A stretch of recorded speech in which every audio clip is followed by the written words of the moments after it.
Hello students, this is our chapter 3 special milk and this is our third lecture. Today's point is standardized milk. So what is definition of standardized milk? This is the milk whose fat or solid not fat content have been adjusted to a certain predetermined level. The milk whose solid not fat or fat have been adjusted to a predetermined level.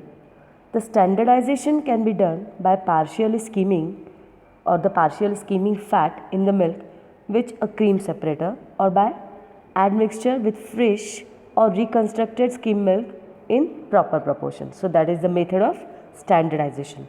So this is the milk whose fat or solid not fat content have been adjusted to certain predetermined level by adding partially skimming the fat in milk with cream separator or by admixture with fresh or constituted skim milk in proper proportion.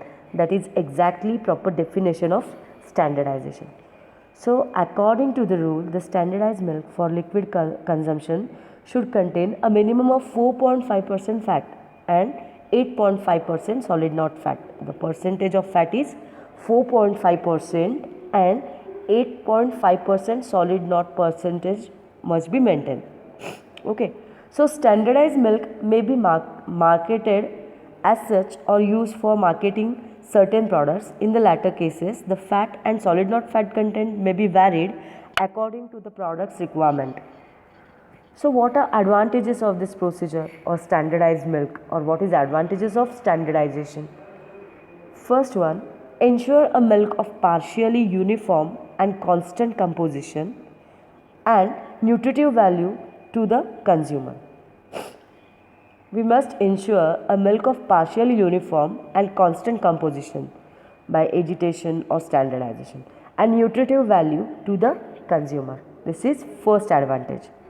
The surplus fat can be converted into butter and ghee. If there are some surplus fats or more fats, then we can convert that fat into butter and ghee. So this is next advantage of standardization. Then possible to supply cheaper milk. After standardization, it is possible to supply cheaper milk. Okay, so that is third advantage of standardization, that is cost reduction. And last one is a more easily digestible milk because of reduced fat content. If fat content is reduced, that milk becomes more easily digestible. This one is a fourth important advantage of that standardization process. Next is flow sheet diagram of standardization or standardized milk. So in this flow sheet diagram, first step is receiving of milk, that is first is a receiving of milk, then grading, sampling, weighing and tasting of that milk. First is grading, sampling, grading and testing. The next step is a preheating. That preheated milk is heated up to 35 to 40 degrees centigrade. That preheating process must be done at 35 to 40 degrees centigrade. Then next one is a filtration and clarification. We use for filtration different types of filters and clarifiers for filtration and clarification method. Then again cooling and storage. Then cooling of milk and store that milk into 5 degrees centigrade or below that temperature. Then standardization process. Okay, standardization processes takes place after cooling and storage. Then next one is again pasteurization process, that is also done up to 63 degrees centigrade for 30 minutes or for 72 degrees centigrade for 15 seconds. So that is pasteurization. After pasteurization, we have to go for homogenization. Then after homogenization, next step is a bottling or packing of that milk. Then milk is bottled or packed into different containers or packets. Then storage of milk, that is 5 degrees centigrade or below 5 degrees centigrade. So this is a flow sheet diagram for standardized milk and this is proper procedure of standardization. Okay, so our next point is a soft curd milk. What is soft curd milk or curdling formation, and that curd must be soft. So what is definition of soft curd milk? First one, soft curd milk is milk that forms a soft curd. When that milk is coagulated, with rennet.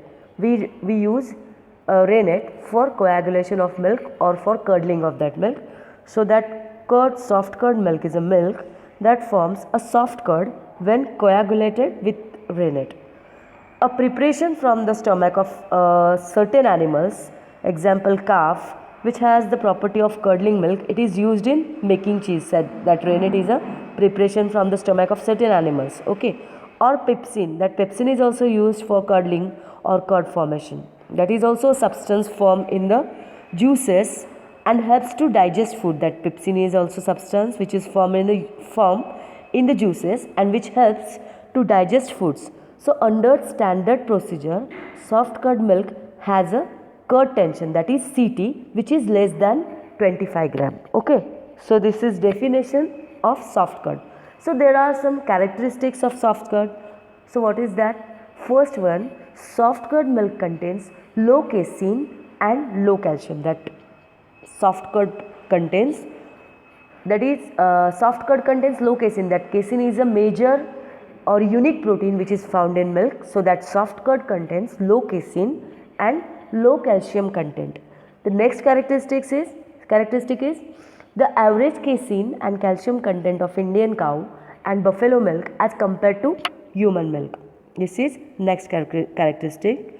Then third one is a mother's milk is best for feeding for human infants since it forms a soft curd. That mother milk is good for feeding in human infants because it forms a soft curd when coagulated in stomach and apparently more quickly digested by infants than cows or buffalo's milk. That is why this human milk is easily digestible in infants than compared to cow milk or buffalo milk. So these are some characteristics of soft curd milk. Okay.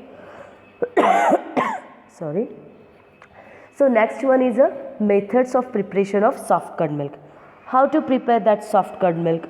Before that, we will see there is a casein and calcium content of different milk.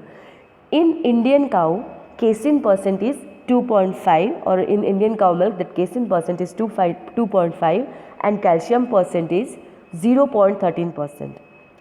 In Indian buffalo, the milk casein is 3.0% and milk calcium is 0.19%.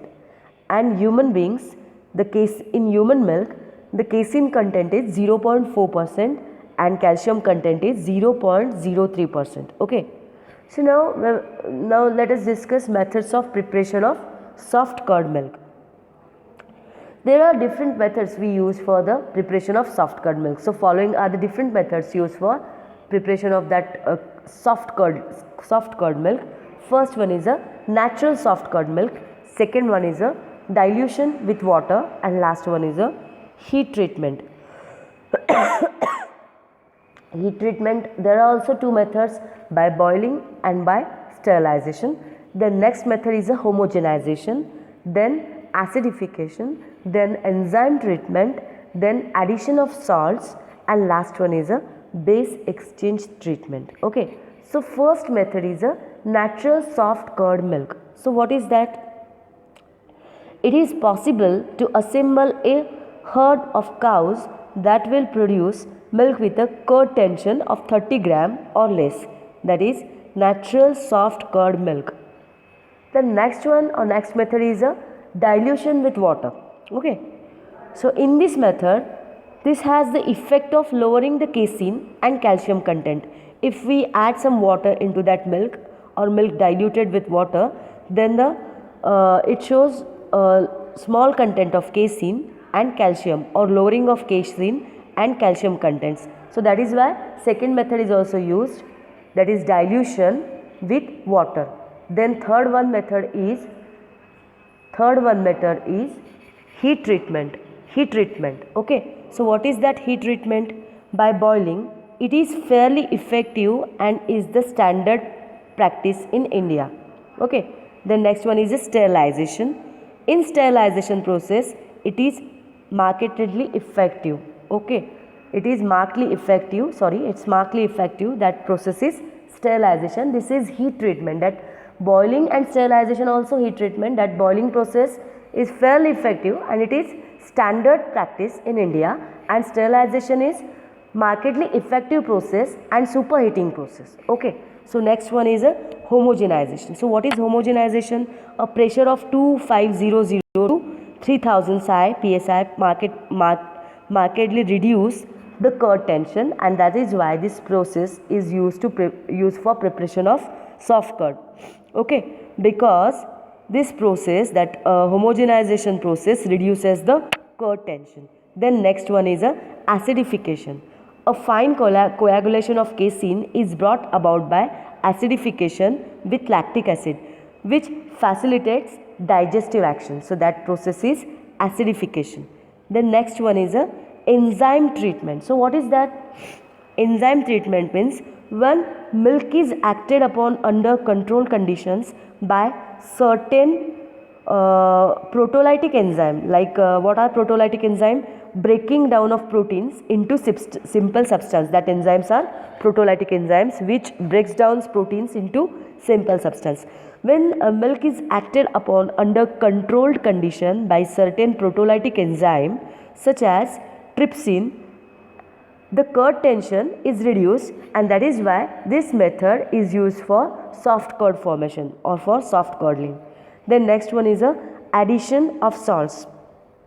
In this method, the curd tension of milk may be lowered by addition of following salts like sodium citrate, sodium pyrophosphate, sodium hexametaphosphate, etc. So this addition of salt method is also used for preparation of soft curd milk. Then next one is a base exchange treatment. In this process consists in passing milk acidified with citric acid with a zeolite filter bed in which about 20% of ionic calcium is exchanged for sodium. So this process is a base exchange treatment, and it is also used for preparation of soft curd milk. So in this process that milk is passing acidified with citric acid with zeolite. Zeolites are a kind of filter, and zeolite filter bed in which about 20% of ionic calcium is exchanged for sodium. Okay, so these are some processes or methods of preparation of soft curd. In this table, we can see various milk curd tensions, that is CT, and utility of infants. So type of milk is there, CT is there, and remarks. So type of milk is if human milk, then curd tension is 0, and remarks are breast milk, best possible food for human infants and used as a standard for comparison. Then next is a boiled or cow milk, boiled cow milk. So that is curd tension is 3, and that milk is suitable for infant feeding. Okay. Then next one is a trypsin treated cow milk. So that milk having curd tension 10, and that milk is also suitable for infant feeding. Then next one is a homogenized cow milk having curd tension 14.5, and that remark is that milk is also suitable for infant feeding. The next type of milk is a pasteurized cow milk. That pasteurization process is a heavy heating. Okay, so that pasteurized milk or pasteurized cow milk having curd tension 44.5, and that milk is unsuitable for infant feeding. And next one is a raw cow milk. That raw cow milk having curd tension 55.0, and that milk is also unsuitable for infant feeding. Okay, so this is chart we have discussed about curd tension and its remarks and the types of milks. Okay, thank you.